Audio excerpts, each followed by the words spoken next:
So, my name is Moshe Levy, and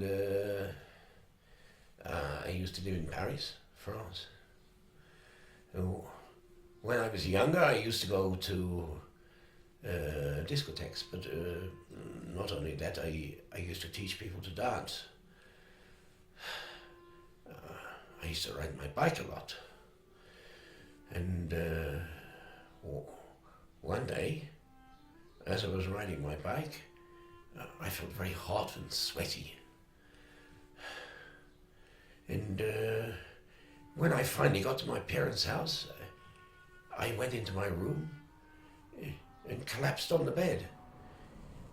And the water was running off me as if it was coming from a faucet. And then I died.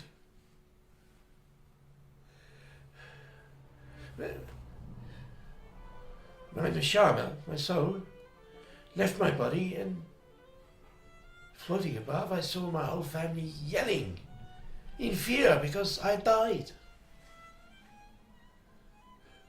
Suddenly, something like a vacuum sucked my neshama up, and I flew upwards. And while I was flying, I heard beautiful music. And I felt very happy. And the further I went up, the smaller the world looked. I was flying up like a rocket.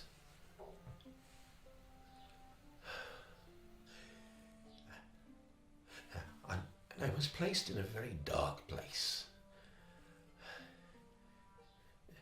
In total darkness and quietness, and I was alone. The darkness was very thick, and if I'd had a knife, I would be able to slice the darkness. And I was even able to hold the darkness.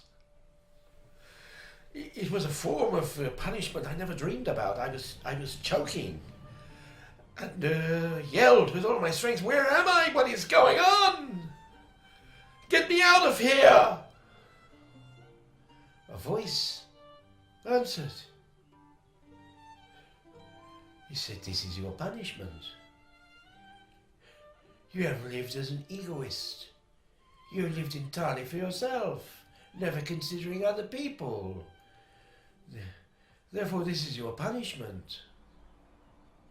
Here you can be an egoist, measure for measure."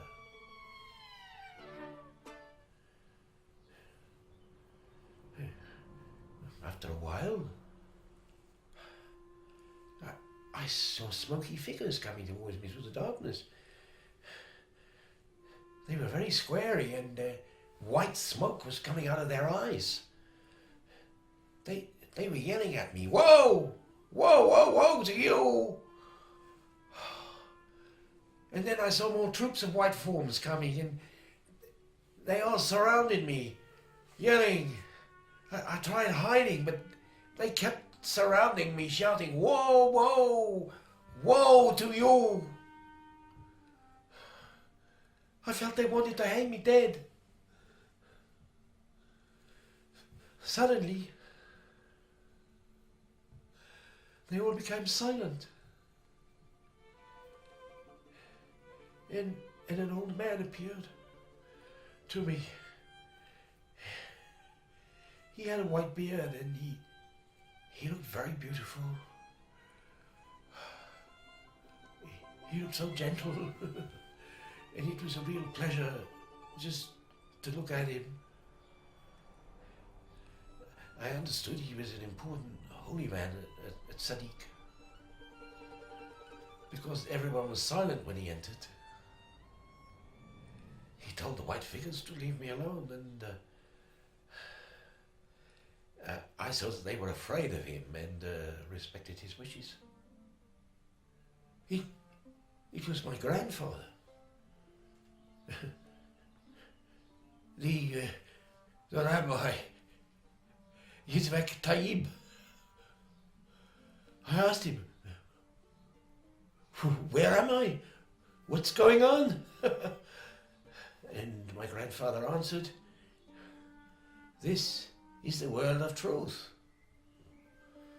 Until now you have lived in the world of lies.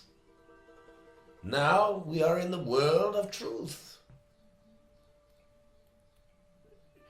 And then he got his walking stick, which he used when he was alive, and he grabbed my throat with it. It hurt me so much that I was petrified. He told me you did bad things when you were alive. You ruined people. You put them to sleep with your discotheques and your tennis, and you do this to me, huh? Huh? I told him, grandfather, there's no need to yell at me. I'm your grandson. And you are my grandfather. He said that in the world of truth there is no grandfather or grandson. I asked him to remove the stick from my throat, but he refused and pulled me even harder. I asked him if I was his animal, and he replied, "You are worse than an animal. This is the world of truth. It's a very serious world, and there are no games in this world." My grandfather said, You are in terrible trouble in this world. Your situation is very difficult. Let's begin with the little things you did. He showed me my life, and how empty and pitiful it was. He asked me about parts of my body and what I did with them. And when I lied, he showed me a video picture like a big screen and TV and played me back my life on them, so it was very shameful. Especially when he asked, what about your Brit Mala and Zira, the Tavla, your seminal emissions? What about all the females you went with?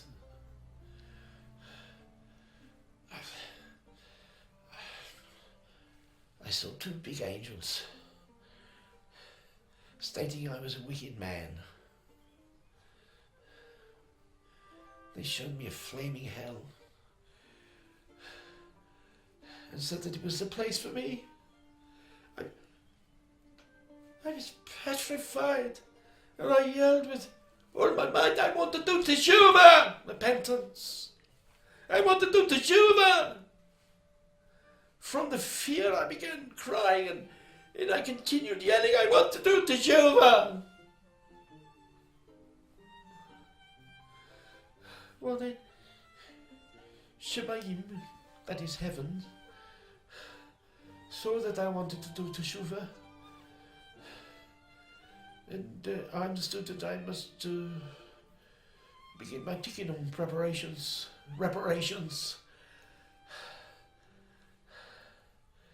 They returned my soul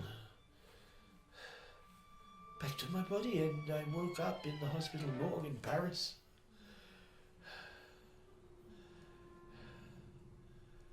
I was able to get out, and I walked slowly into the hallway crying. Where is the creator of the world? Where is everything I've just seen? Where has it gone? It just disappeared. And I did not want to talk to anyone. I wanted to go back to Shemayim.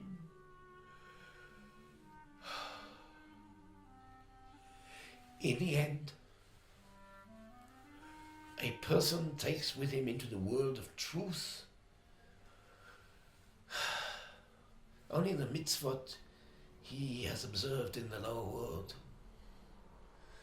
Mitzvot are God's commandments relating to Jewish observance and religious practice. This is what the Creator of the world wants from us.